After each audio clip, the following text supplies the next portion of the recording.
le projet que vous réalisez, vous allez faire face à des pièges. De toute façon, les pièges font partie du processus.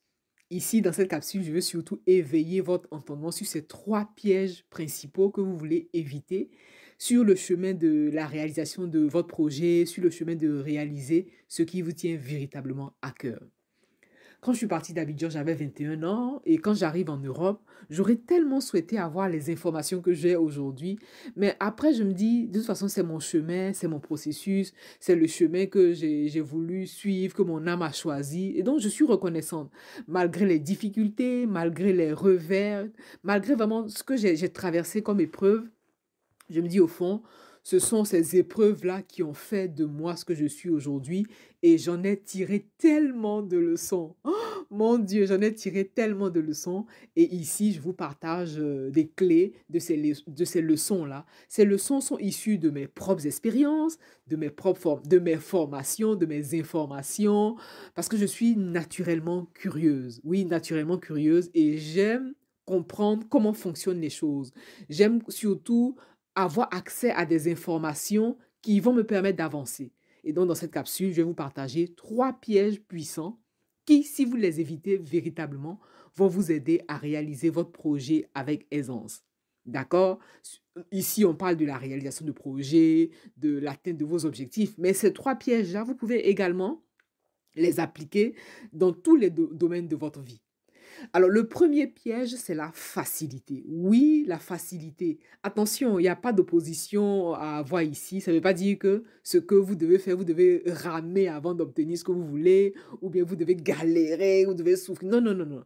Ici, la question de facilité fait référence à ce genre de personnes qui pensent qu'en croisant les bras, voilà, il y a des personnes qui pensent qu'en croisant les bras, ben voilà, les choses vont se faire toutes seules. C'est pas possible. D'ailleurs, même si vous avez cette intention, vous ne pouvez même pas vous offrir le luxe de croiser les bras et espérer un résultat dans le projet que vous réalisez. C'est pas possible. Parce que déjà même, le plan sur lequel nous évoluons ne vous donne pas cette largesse. Nous sommes sur un plan de co-création, nous sommes sur un plan de manifestation, un plan matière. Donc, quelle que soit l'idée que vous avez, aussi juteuse soit l'idée, aussi intéressante soit l'idée, tant que vous ne passez pas à l'action concrètement, en posant vraiment jour après jour, en faisant jour après jour ce qu'il faut faire, votre projet restera vraiment de l'ordre de l'idée, voilà. Vous allez rester sur un plan, comment on dit, sur un plan éthéré, voilà, c'est exactement ça. Donc, la facilité ici, c'est de croire qu'en croisant les bras, eh ben, tout vous sera servi sur un plateau. Vous voulez mettre la main à la pâte et souvent même y mettre de l'huile de coude, pas de l'huile d'olive. Bon, ça, c'était juste une parenthèse. Voilà, donc le premier piège que vous voulez éviter, c'est la facilité. Le deuxième piège que vous voulez éviter, c'est la rapidité. La rapidité, ici, ne veut pas dire que vous devez attendre longtemps avant d'obtenir le résultat auquel vous aspirez. La rapidité ici, c'est de comprendre que nous sommes sur un plan qui obéit à des lois et à des principes. Et justement, l'un des principes puissants qui régit notre monde, c'est la loi de latence. En tout cas, l'une des lois universelles qui régit notre monde, c'est la loi universelle de latence, c'est-à-dire il y a un temps pour tout.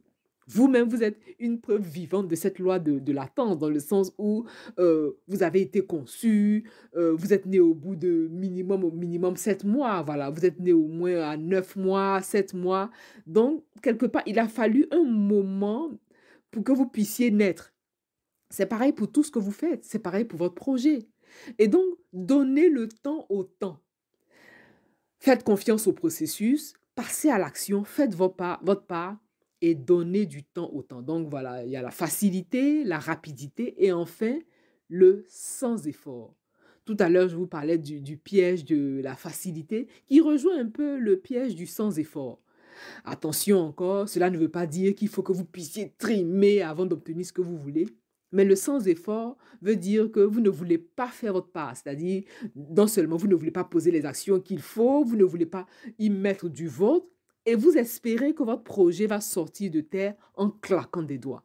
Et ça, c'est un grand piège que vous voulez éviter sur le chemin de la réalisation de votre projet parce que la facilité, la rapidité, le sans-effort vous mèneront nulle part. Bien au contraire, ce sont des pièges qui développent la frustration, des pièges qui développent le ressentiment parce que vous ne serez pas passé à l'action pour réaliser le projet qui vous tient le plus à cœur. Et d'ailleurs, je vous partage quelque chose, vous le savez certainement, notre génération se nomme autrement la génération micro-ondes. Parce que la plupart des gens aujourd'hui, la plupart des personnes qui vivent dans cette génération-là, pensent qu'elles peuvent avoir tout de suite et maintenant. D'accord, c'est peut-être possible, mais à ce moment-là, il faut se lever pour ce que vous voulez, il faut passer à l'action pour ce que vous voulez véritablement, afin de matérialiser le projet qui vous tient véritablement à cœur.